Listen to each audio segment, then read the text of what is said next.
আমাদের সকলেরই রান্না করার আলাদা আলাদা স্টাইল থাকে, নিজস্ব একটা স্বতন্ত্রতা থাকে। এক রান্নায় কিন্তু আমরা একজন মানে আলাদা আলাদা রকমভাবে করি, হয়তো মশলাপাতিও এক হয়ে যায়, কিন্তু তবু দেখবে প্রত্যেকের হাতে রান্নার স্বাদ কিন্তু আলাদা।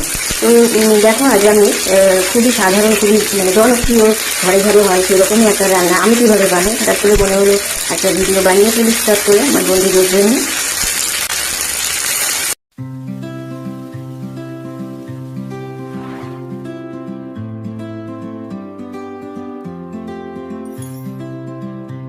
প্রিয় বন্ধু সন্তানই একটা একটা করে চলে গেলাম একটা রেসিপি নিয়ে তোমাদের সামনে, খুবই হেলদি অ্যান্ড টেস্টি রেসিপি। এটা আমি হেলদি আর টেস্টি করেই বানাই অ্যাকচুয়ালি, যতটা সম্ভব তেল কম হয় ততটাই মানে কম ইউজ করি, যেটুকু না হলে নয়।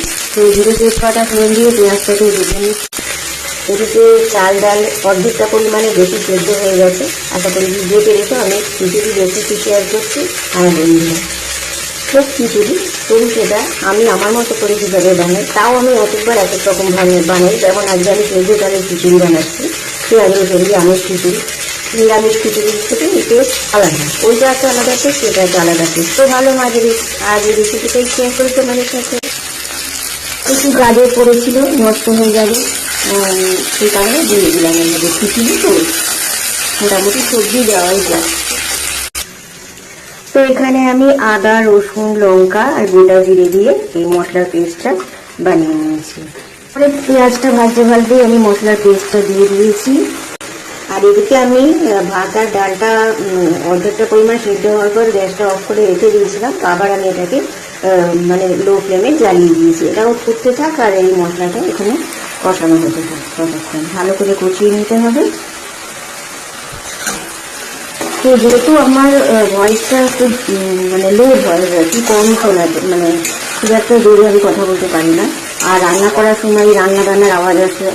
তো পরে ভয়েস দিতে গেলে কি হয় বন্ধুরা, সময় হয়ে ওঠে না একদম। ওই জন্য তোমরা একটু চেষ্টা করবে একটুখানি মানিয়ে গুছিয়ে নিতে। যদি ভয়েস ঠিকমতো শুনতে নাও পাও, রান্নাটা তো দেখতে পাচ্ছ, আশা করি বুঝতে পারবে। পরে ভয়েস দিলে অসুবিধাও হয়, কারণ একরকম কথা বলবো, তার আগে হয়তো রান্নাটা বেরিয়ে গেল। যখন একেবারে সম্ভব না তখন সেটা করি, কিন্তু তা নাহলে আমি সাধারণত ওই রান্না করতে করতে ভয়েসটা দিয়ে দিই। এবারে খিচুড়ির মশলাটা কষিয়ে নিচ্ছি। জিরে তেজপাতা ফোড়ন দিয়ে শুকনো লঙ্কা গোটা গরম মশলাও দেওয়া যেত, কিন্তু তার আমি দিয়ে শুধু জিরে তেজপাতা ফোড়ন দিয়েছি। আর আদা রসুন কাঁচা লঙ্কা গোটা জিরে পেস্ট করে এর মধ্যে দিয়ে ভালো করে কষিয়ে নিচ্ছি। একটা গাজর করেছিল সেটাও কুচিয়ে দিয়ে দিয়েছি, নষ্ট হয়ে যাবে না হলে। আলুগুলো একসাথে কষিয়ে নেবো, কিন্তু একটু পরে দেবো, কারণ আলুটা আমি অর্ধেক সেদ্ধ করে রেখেছি। তোমরা হয়তো আলুটা আগে ভেজে তুলে রাখো, অনেক সময় আমিও সেটা করি। আমার যখন যেটা মনে হয় আমি তখন সেভাবেই করি। আজ মনে হলো আলুটা এইভাবেই দিয়ে দিই। আর এখানে দেখো সয়াবিনটা সেদ্ধ করে রেখেছি, সয়াবিনটাও দিয়ে দেবো খিচুড়িতে, মানে একটা হেলদি অ্যান্ড টেস্টি খিচুড়ি তৈরি করবো। আর এই দেখো ধনে পাতা। তো মশলাটা ভালো করে কষানো হয়ে গেছে। এরপরে আমি আলু সয়াবিন টমেটো সবার সাথে দিয়ে দিলাম, দিয়ে ভালো করে কষিয়ে দিচ্ছি।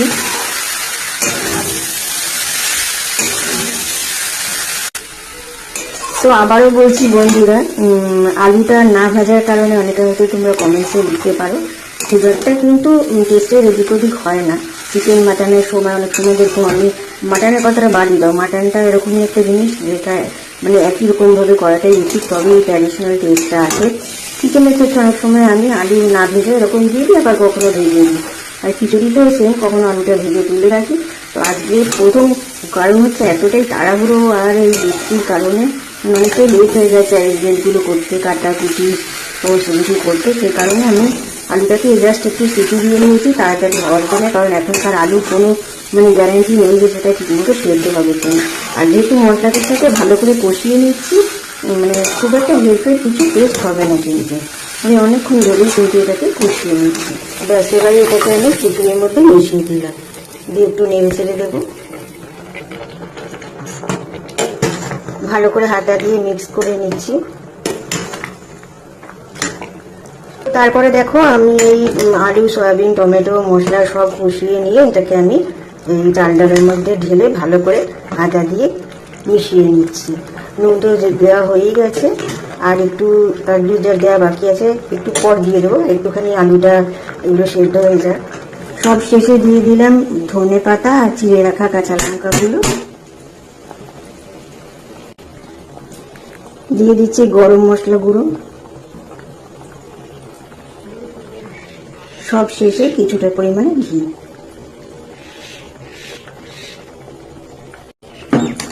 ব্যাস, এবার একটু ভালো করে মিক্স করে নিয়ে এটাকে চাপা দিয়ে কিছুক্ষণ স্ট্যান্ডিং টাইমে রেখে দেবো।